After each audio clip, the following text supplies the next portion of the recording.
Miércoles, 13 de abril de 2022. Meditación del Evangelio. Mateo, capítulo 26, versículos del 14 al 25. Les aseguro que uno de ustedes me entregará. Comentario breve. Les aseguro que uno de ustedes me entregará. Nos encontramos ante la misma confesión que el maestro hizo ayer, según la narración de Juan. El maestro vuelve a anunciar a los suyos la traición de Judas en el marco de la cena pascual. Así, manifiesta desde ese momento que los acontecimientos de la pasión no escapan a su conocimiento. Este anuncio se da en un contexto de amistad y participación que, en realidad era también un gesto de comunión con Dios.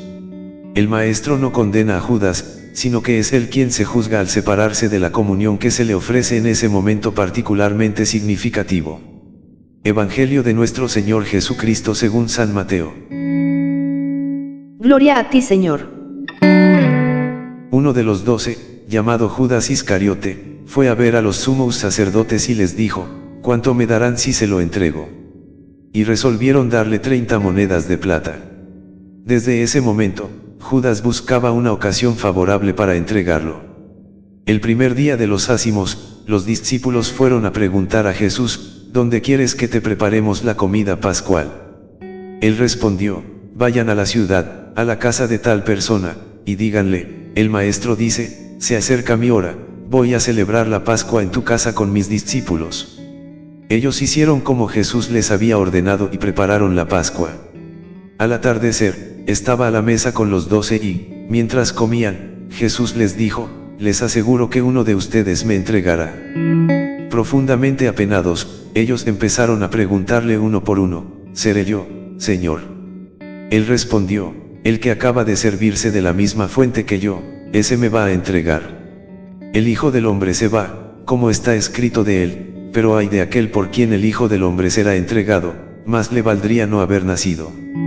Judas, el que lo iba a entregar, le preguntó: ¿seré yo, Maestro? Tú lo has dicho, le respondió Jesús. Palabra del Señor. Gloria a ti, Señor Jesús. Reflexión bíblica. El pacto traidor de Judas. Uno de los 12, llamado Judas Iscariote, fue a ver a los sumos sacerdotes y les dijo: ¿cuánto me darán si se lo entrego? Perverso se llama a una persona que tiene mucha maldad, o que hace daño intencionadamente. Ruin es la persona vil, despreciable o con malas intenciones. Ese es el carácter del traidor cuando hace la pregunta. Judas pregunta: ¿cuándo me darán por traicionar y vender al Hijo de Dios? Solo alguien dominado por Satanás puede hacer esa vileza.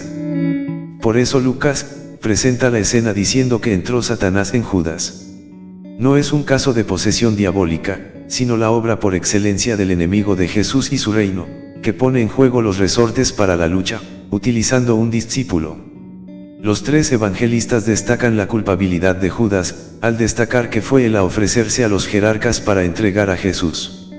Mateo y Marcos presentan a Judas en escena, dirigiéndose solo a los príncipes de los sacerdotes que eran los ex sumos sacerdotes, junto con el pontífice de entonces. Pero Lucas detalla que también trató, sin duda para el prendimiento de Jesús, con los guardianes del templo, antes. Después. Estos estaban reclutados entre los levitas, bajo el mando supremo de un sagán. Los que buscaban la seguridad y la clandestinidad para prender a Jesús, se alegraron al ofrecerles arteramente la entrega a un discípulo, conocedor de los lugares de su refugio. Pero la traición fue contrato comercial. Judas propuso que se le retribuyese de alguna manera la entrega. Mateo. En Marcos se dice más globalmente que prometieron darle dinero. Pero Lucas también insiste en lo de Mateo: convinieron las dos partes en una cantidad de dinero. Y esta fue fijada en 30 monedas de plata. Que tenían que ser siclos del templo, ya que deberían ser repuestos luego en él. El siclo, shekel, del templo equivalía a unos 10 denarios aproximadamente. El fijarse el precio de la venta en 30 siclos se debe, seguramente, a un acto más de desprecio a Jesús, ya que, según el Éxodo, se fija en 30 siclos de plata el precio que había de pagarse a un dueño por un esclavo que se hubiese inutilizado. En el profeta Zacarías se lee como el profeta: representando a Yahvé, renuncia a continuar apacentando el rebaño de Israel, y pide su salario. Y me dieron, dice, de salario 30 siclos de plata. Y manda arrojar ese precio por haberle tasado en un precio de esclavos. Al evocarse sobre esta venta el pasaje de Zacarías, en el que los 30 siclos se los dan despectivamente a Yahvé, no puede menos de pensarse en la sugerencia que, por alusión se hace de la relación de Jesús Dios. Algunas veces he oído que se pensó si la precisión de este importe sería obra de Mateo o de la catequesis primitiva, por razón del simbolismo que encierra, sin que se quisiese precisar exactamente la cantidad. Sin embargo, la afirmación es muy firme. Y el desprecio de los sanedritas a Jesús así, muy lógico, lo mismo que el oportunismo de Judas, que estaba, más que por un provecho económico, en eximirse de responsabilidad ante los dirigentes judíos. Hecho esto, Judas solo buscaba cómo entregarle oportunamente, es decir, sin alboroto, para evitar posibles revueltas populares. Todo debió de quedar planeado para actuar al primer aviso de Judas, conocedor del lugar de retiro del Señor en Jerusalén aquellos días. Preparación para la cena pascual. Los tres sinópticos sitúan la preparación de la última cena en el primer día de los ácimos, Mateo, Marcos. Primitivamente, solamente se comía el pan ácimo la semana pascual, que comenzaba el 15 de Nisan a la puesta del sol. Posteriormente, los rabinos, para asegurar mejor el cumplimiento de este precepto de la ley, extendieron la obligación de comer el pan ácimo desde el mediodía del 14. De ahí el que, en el uso vulgar, la fiesta de los ácimos viniese a tener el valor de 8 días. Vocabulario que es el que reflejan los evangelios. La cena pascual se celebraba en Jerusalén. Pero los allí no residentes necesitaban un lugar oportuno. De ahí la iniciativa de los apóstoles, que Marcos matiza que eran Pedro y Juan, para saber dónde iban aquel año a celebrar la Pascua. Jesús debía de estar en Betania. Por eso les manda ir a la ciudad Jerusalén. Mas por orientarles les da una indicación. Al llegar a la ciudad encontrarán un hombre.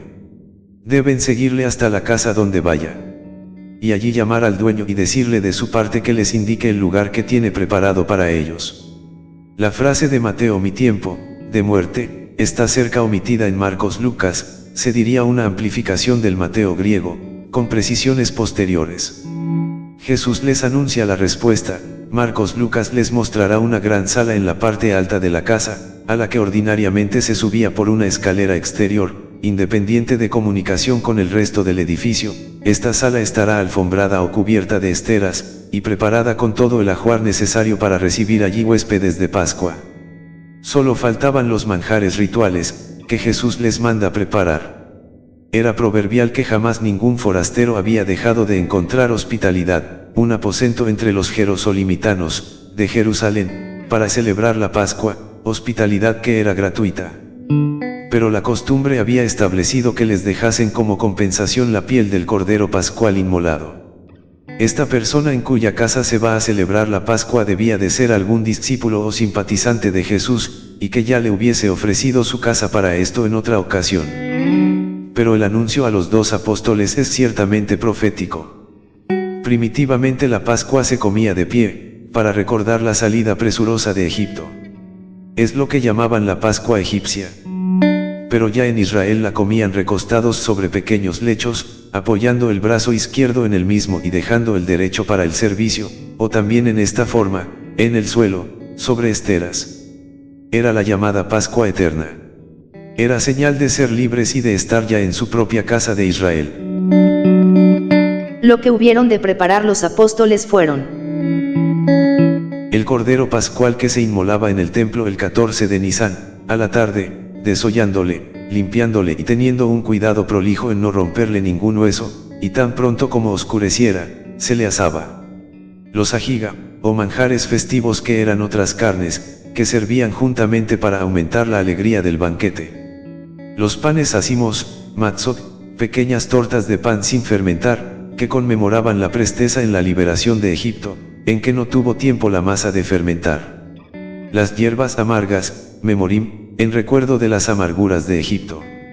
El aroset, una salsa muy espesa hecha de frutos vegetales rociados de vinagre, para que con el color de la misma recordasen el barro y los ladrillos en que tuvieron que trabajar en Egipto. El vino para las 3 o 4 bebidas rituales. Además, el paterfamilias, aquí Jesús explicaba el sentido de todos aquellos ritos. Uno de vosotros me entregará. Poco después de oscurecer comenzaba la cena pascual, cuando daban la señal las estridentes trompetas del templo. Los 3 sinópticos omiten aquí el lavatorio de los pies, que Juan relata. Pero los 3 ponen, lo mismo que Juan, después del relato del lavatorio, la denuncia del traidor. Lucas tiene un problema específico, que se estudia en su lugar correspondiente, en el que figura la distribución de un cáliz que no es el eucarístico, sino uno de los cálices rituales primeros. Y, estando cenando, Jesús lanza la denuncia del traidor: uno de vosotros me entregará. La sorpresa fue profunda en todos. La nobleza de su alma les hacía ver su inocencia, pero la palabra del Señor, que siempre vieron se cumplía, les hizo temer sobre su futuro, llegaron a temer en un futuro de villanía.